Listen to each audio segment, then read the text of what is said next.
All right, we're a couple of weeks into college football's fall camp, and there is one position group that is, to me, getting the most buzz from insiders and kind of the verbiage from the coaches that equals that buzz, and that's the wide receiver room. If you examined the 2024 Georgia Bulldog team, it had a lot of issues for a team that's expected to be a national title contender and ended up not being that. But the number one issue that was pointed out over and over again, other than Carson Beck's interception problem for that month-long stretch, right? The number one issue that was highlighted for the world to see was the wide receivers led the country in drop passes. The wide receivers didn't have big numbers. They didn't have a reliable playmaker in that room. At the end of the day, the wide receiver room was one of the issues on the Georgia football team, one of the things that was holding it back from them reaching their standard, which their new standard is to compete for a national championship year in and year out. That is how we measure the Georgia football program and how it is doing. We are measuring against titles, teams that win titles, and it is a team that has won titles recently. This season, with the way that we're seeing, the way that we're hearing about these wide receivers, what the coaches are saying, it's starting to sound like that issue has been mitigated, that they have resolved it, that they have brought in new guys, and that the players they currently have are going to improve. At least that is the biggest notion, I would say, out of fall camp right now. There are a lot of little tidbits and things that have been going on over the last couple of weeks that I think are important to note. But to me, the thing that I'm hearing from people, and I'm hearing from these coaches over and over, is that the wide receiver room is ready to improve. I'm going to bring you everything that I've heard about it. A couple of quotes from Kirby Smart, from offensive coordinator Mike Bobo, and my thoughts on this position group. As I've talked about them a lot this offseason, but now there's a lot of new information, and we've seen more with our eyes. Ryan Curley from Dawg Post. Make sure you're checking out our newsletter, right? I'm putting the barcode to that. If you're watching on a phone or tablet, screenshot, go to the screenshot, hold it down. That's how you'll get to the barcode. Or you just stick your phone out if you're watching it on a larger screen. Go to your camera app and then click on it. Right, a little tutorial if you don't know how to deal with QR codes. Make sure you're checking out dogpost.com. Make sure you're sticking with us on this YouTube channel. So, I'm fresh out of a Kirby press conference from a couple of hours ago, and someone asked him about the wide receivers and who was stepping up in that group, and kind of more specifically as a leader. Kirby rattles off a few different players and what they could do. But the first one that he named was London Humphreys. Year 3 of him for college football, year 2 for him in this Georgia football program. He didn't have a lot of production last season, right? I don't even think he reached the 200-yard mark. He had a couple of touchdowns, 244 yards and 2 touchdowns over the course of his season. Missed a couple games with some injuries. Just wasn't on the field a ton for Georgia, but someone that kind of showed big playability. So Kirby, right off the bat, he named London Humphreys as someone that's a leader in the room that goes into practice every day and sets the tone. I think that London Humphreys can be an important piece for this Georgia offense. I think that there are 4 to 5 other wide receivers that are going to be competing for significant snaps, but London Humphreys is probably going to be in that mix for Georgia this season.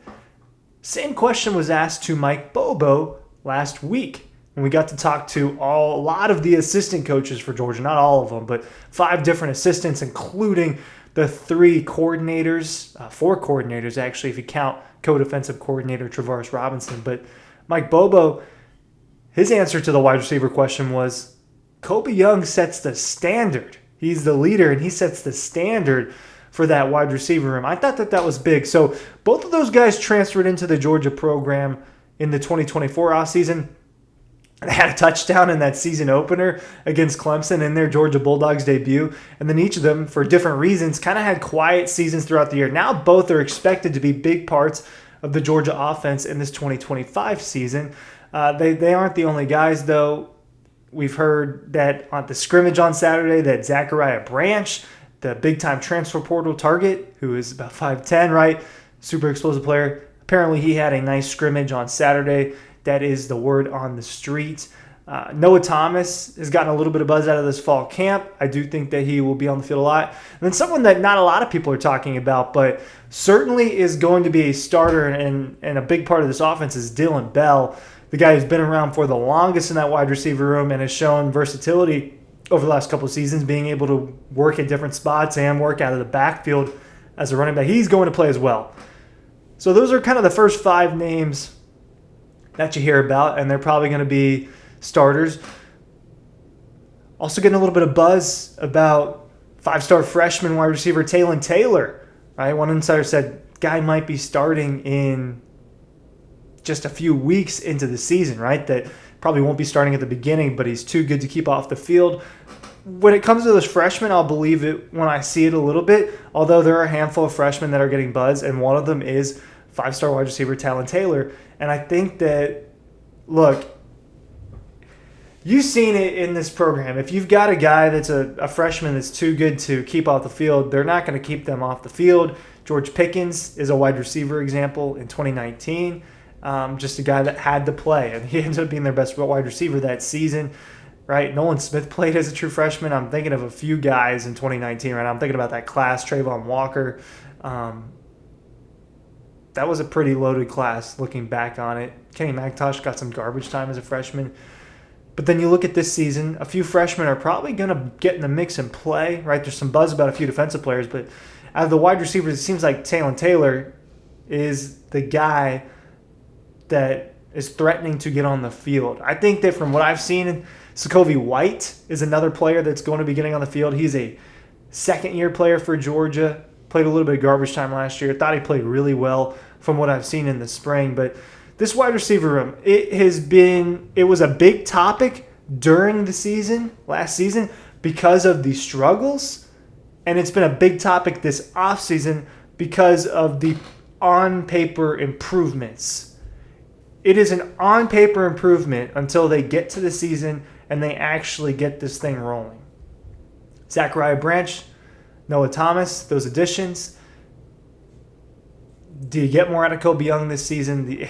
Apparently he's setting the standard for the wide receiver room, according to Mike Bobo. And then do you get more out of London Humphreys? They didn't get a lot out of their transfer wide receivers a year ago, and now they're expecting 4 guys who have transferred at one point, Branch, Young, Thomas, and Humphreys, all to be major contributors to this offense.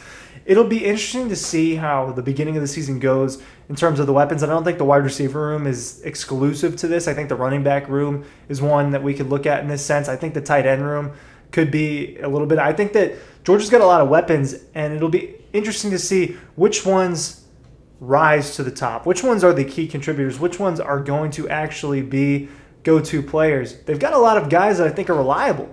6 or 7 wide receivers that I think can play a lot of snaps and be really good. You've got 3 or 4 tight ends that you feel the same way about. Maybe 3 running backs you feel that way about.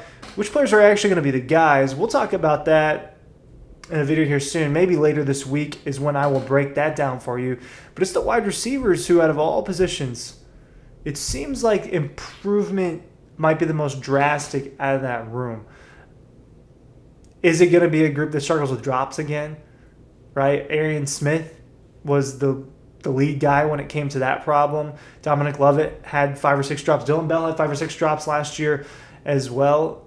Kobe Young, Noah Thomas, those guys don't seem to have that problem.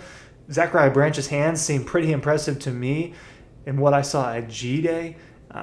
Don't really think that London Humphreys and those players, Sokovie White definitely doesn't, I don't think have a drop problem from what I've seen and just the impressive catches that he can make.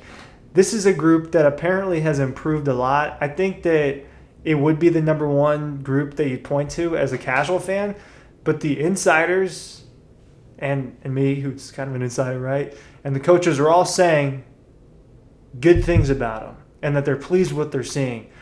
They talk about things they need to get better at. The wide receiver room is not one that they're talking about in this sense right now. Colby Young and London Humphreys setting the standard according to Bobo and Smart, but we know Zachariah Branch, Dillon Bell, Noah Thomas are going to bring some more to the table as well. Most improved group, that would be my answer a couple of weeks into fall practice newsletter. I've linked it, or I've got some links down below for you to check out, but in the description of this video, but remember at the bottom, I've got the newsletter rolling. Make sure you're checking that out. Make sure you're checking out dogpost.com. Thank you for watching.